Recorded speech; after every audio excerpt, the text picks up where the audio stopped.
अभिषेक जी अंबाला से। राधे राधे। राधे राधे महाराज जी। महाराज जी, भगवान श्री कृष्ण जी गीता में कहते हैं कि सब धर्मों को त्याग कर मेरी शरण में आओ, मैं सब पापों से मुक्त कर दूंगा। महाराज जी, यहाँ सब धर्मों को त्यागने का क्या अर्थ है? जैसे हम किसी के पति हो सकते हैं, किसी के पुत्र हो सकते हैं, किसी के भाई हो सकते हैं, किसी के मित्र हो सकते हैं, लोक में हमारा कोई पद हो सकता है, व्यवहार में हमारा कोई स्थान हो सकता है। इन सब का अहम छोड़ करके मैं ही सब रूपों में हूं, ये बात समझ लो। सबके हृदयों में मैं ही विराजमान हूं। मेरे को ही देख करके व्यवहार कर, मेरे को देख करके ही समस्त बर्ताव कर, तो वो हो जाएगा मन मना भो मद भक्तो माद्याजी माम नमस्कुरु। तब माना जाएगा कि वो भगवान का शरणागत है। वहां हम एक पति हैं, हमारा क्या कर्तव्य है? नहीं, हम भगवान के दास हैं। पत्नी रूप में भगवान आए, मेरा क्या कर्तव्य है? पुत्र रूप में भगवान आए हैं, पद रूप में मुझे भगवान ने समाज की सेवा दी है, पिता रूप में मेरे भगवान है। यहाँ ये भाव देखना है, समझ रहे ना? पहले तो धर्म का ही परिचय जाने, हमें अपने अपने धर्म का ही पता नहीं। पहले तो अधर्माचरण में जो हमारा मन लग रहा है उससे हटाएं हम, तब धर्म में चले। फिर भगवान करे उन धर्मों का कर्ता भाव भी छोड़ दे और मेरी शरण में हो जा, अर्थात तू मेरा भक्त बन करके व्यवहार कर। वासुदेवा सर्वम, सब जगह मेरे प्रभु हैं। अब तो समस्त पापों से मुक्त होकर मेरे को प्राप्त हो जाएगा। समझ पा रहे? संसार में एकमात्र भगवान के सिवा कोई दूसरा नहीं है। मत्ता परतरम नान्यत किंचिदस्ति धनंजय।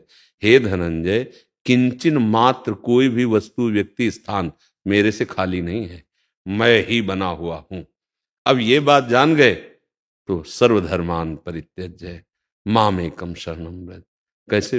ये जो सर्वधर्मान है ना, भाई का क्या धर्म है भाई के प्रति, पति का क्या धर्म है पत्नी के प्रति, पत्नी का क्या धर्म है पति के प्रति, पुत्र का क्या धर्म है पिता के प्रति, ये सब व्यवहार है ना। इन सब धर्मों को मेरे चरणों में पूर्ण कर दो। सर्वधर्मान परित्यज, परित्यज को मतलब छोड़ देना नहीं, मेरे में समर्पित कर देना है। अर्थात मेरे पिता रूप में, मेरी पत्नी रूप में, मेरे पुत्र रूप में मेरे भगवान ही पधारे हैं। मैं अपने कर्तव्य का निर्वाह करते हुए इन भगवान की पूजा करूंगा। तो भगवान कह रहे हैं कि फिर मैं सारे तुम्हारे जो संचित कर्म पूर्व के जमा है उनको भस्म कर दूंगा। अगर क्रियाण में गलती होती तो मैं उसे नष्ट कर दूंगा और प्रारब्ध को भोगने की शक्ति दूंगा और तुम मेरे को प्राप्त हो जाएगा। समझ में आ रही बात? ऐसा नहीं है कि सब कुछ त्याग कर कहीं भाग के जाने की बात कही जा रही हो, ऐसा नहीं। सर्वधर्मान का मतलब त्यज लोक धर्मान, भगवान के चरणों का आश्रय का मतलब भागवत धर्म। सब में अपने प्रभु को देखना, सारे कर्म प्रभु के लिए करना, हर समय प्रभु का स्मरण करना, इसी का नाम भागवत धर्म है। अगर लोक धर्मों में तो देखो, कोई अपने अपने कर्तव्य कर्म का पालन ठीक से नहीं कर रहा तो धर्म क्या जाने। फिर परम धर्म, भागवत धर्म, प्रेम धर्म, ये तो बहुत ऊंची बात है। धर्म का पालन नहीं कर रहे, थोड़ा प्रतिकूल हो जाए पत्नी तो देखो कैसा व्यवहार करते हैं, थोड़ा प्रतिकूल हो जाए पति तो कैसा व्यवहार करते हैं, थोड़ा प्रतिकूल हो जाए माता पिता तो हम कैसा व्यवहार करते हैं। तो धर्म ही नहीं है। अनुकूलता को धर्म नहीं कहा जाता। जो अनुकूल और प्रतिकूल दोनों की परवाह ना करके अपनी निष्ठा से धर्म का पालन करता है वही धर्मात्मा कहा जाता है। समझ पा रहे हैं आप? हाँ, बहुत अच्छे हो, नई अवस्था में धर्म का विषय जानना चाहते हो, इसे सबसे ज्यादा भक्ति करो इन रूपों में विराजमान भगवान की।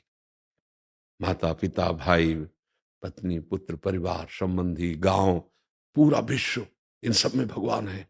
किसी के साथ दुराचार, पापाचार, अधर्माचरण, हिंसा, द्वेष, ये सब ना होने पावे। इसमें आपके साथ कोई करे तो सह जाओ, दूसरे के साथ पलट कर तुम व्यवहार ना करो, क्योंकि तुम भगवान को देख रहे हो ना, तो वो हो गया, वो हो गया भगवान का भक्त, महाभागवत, उसे भगवान की प्राप्ति हो जाएगी।